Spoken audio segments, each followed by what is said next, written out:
চলুন বন্ধুরা, প্রথমে আমরা একটু জেনে নিই শীতকালে গোয়াল ঘর বা আপনার গরুর বাসস্থানটা কিভাবে কন্ট্রোল করবেন।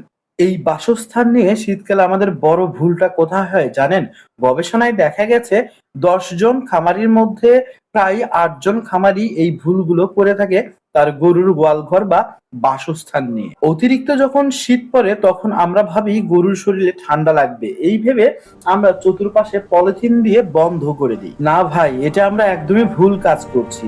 একটু ভেবে দেখুন তো, একবার গরুর শরীর থেকে যে গরম বাতাসটা বের হয় বা গরুর প্রস্রাব এবং মল থেকে যে বিষাক্ত অ্যামোনিয়া গ্যাসটা বের হয়, সেটা যদি বাহিরে না যেয়ে বা আপনার গোয়াল ঘরের ভিতরে বা গরুর ঘরের ভিতরে ঘুরপাক খায় এবং সেটা গরুর নাক দিয়ে আবারও তার শরীরে প্রবেশ করে, তাহলে তো আপনার গরুর রোগ বালাই লেগেই থাকবে।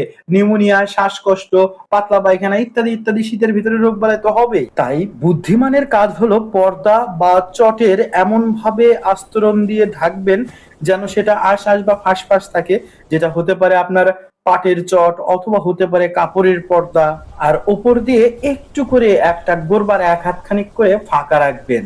আর তাহলে হবে কি, আপনার কাপড়ের পর্দা অথবা চট, পাটের চটটা হবে কি, আপনার বাতাস আটকাবে, ঠান্ডা বাতাস আটকাবে, কিন্তু গরুর শরীরে ঠান্ডা লাগতে দেবে না। ভালো একটা বুদ্ধি, কিন্তু এটা অ্যাপ্লাই করে দেখতে পারেন। বিশেষ করে আর একটা কথা না বললেই নয়, এই শীতে